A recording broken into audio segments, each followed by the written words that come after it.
ఎన్నికలకు ముందు ఇచ్చిన వాగ్దానాన్ని న్యూయార్క్ మేయర్ జోహ్రాన్ మామ్దాని విస్మరించారా? అది ఎంతవరకు నిజమనే విషయాన్ని కాసేపు పక్కన పెడితే ఆయన విస్మరించారన్న విషయం మాత్రం వైరల్ అవుతుంది. ఎన్నికల సమయంలో డెమోక్రాటిక్ పార్టీ నాయకుడిగా న్యూయార్క్లో సబ్వే, బస్వే మార్గాలను ఫ్రీ చేస్తారని, న్యూయార్క్లో చాలామంది ప్రజలకు అందుబాటులో లేవని, తనను మేయర్గా ఎన్నుకుంటే ఫ్రీ చేస్తారని హామీ ఇచ్చారు. అయితే తాజాగా మేయర్ మామ్దాని సబ్వే, బస్వే ఛార్జీలను దాదాపు $3 దాకా పెంచేసి అందరి నుంచి విమర్శలు ఎదుర్కొంటున్నారు.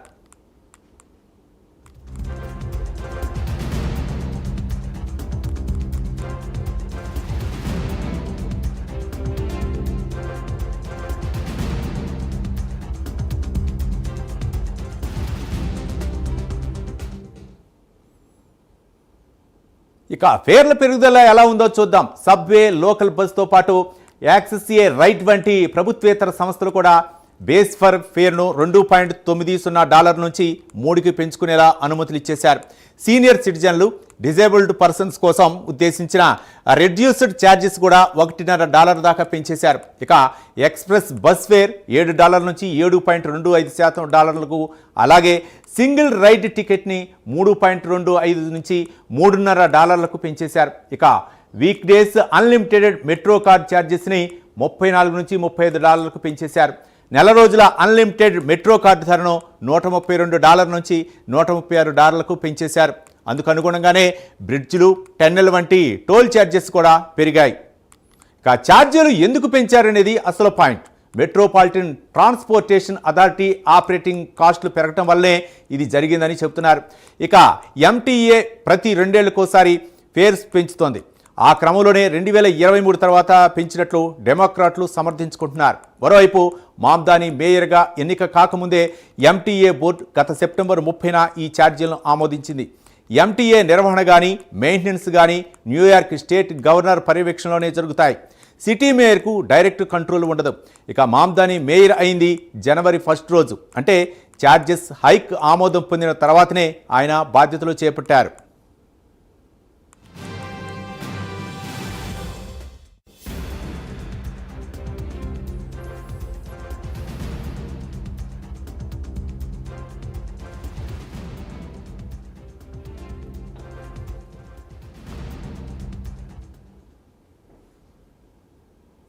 ఇక లోకల్ ట్రాన్స్పోర్టేషన్ ఛార్జెస్ పెంచిన మాట వాస్తవమే అయినా అది మామ్దాని వాగ్దానంతో సంబంధం లేదని డెమోక్రాట్ల సానుభూతి పరులు అంటున్నా సామాన్య జనం మాత్రం ఆ విషయాన్ని అంగీకరించడం లేదు.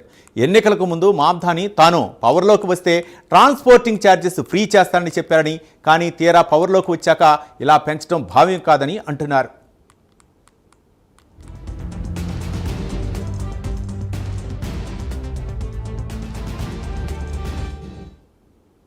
మరోవైపు మామ్దాని ఎన్నికల ప్రచారంలో బస్సులను ఫాస్ట్ అండ్ ఫ్రీ చేయటం గురించి మాత్రమే మాట్లాడారని, ఫ్రీ అంటే ఉచితం కాదని, ఫ్రీ అంటే అందరికీ కావలసినంత అందుబాటులోకి రావటమేనని వారు కొత్త నిర్వచనం ఇస్తుండటం విశేషం.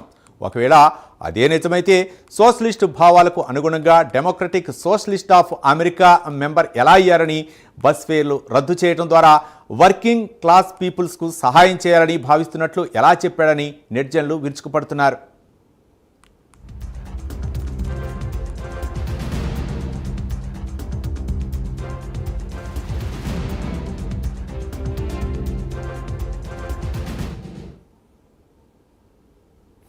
మరి మన ఏపీ, తెలంగాణ ప్రభుత్వాలు కొన్ని వర్గాలకు ఫ్రీ బస్ ప్రొవైడ్ చేస్తున్నట్లు న్యూయార్క్లో ఫ్రీ బస్సులు సాధ్యమేనా అనే ప్రశ్న కీలకంగా మారుతుంది.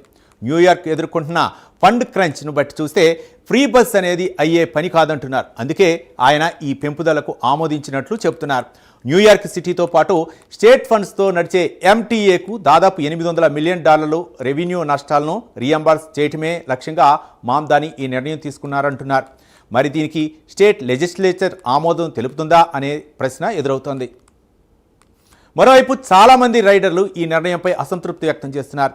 ఒకవైపు సర్వీస్ డీలేలు, ఛార్జీల ఎగవేతలు ఇప్పటికీ ఉన్నాయని, అందువల్లే 2024లో $918 మిలియన్ నష్టం సంభవించిందని అంటున్నారు. అయితే అవన్నీ మెయింటైన్ చేయడానికే ఈ పెంపుదలని మేయర్ వర్గీయులు చెబుతున్నారు. మరి అమెరికాలో త్వరలో జరగనున్న పలు స్టేట్ ఎలక్షన్లో న్యూయార్క్ మేయర్ నిర్ణయం ఎలాంటి ప్రభావం చూపుతుందో వేచి చూడాలి.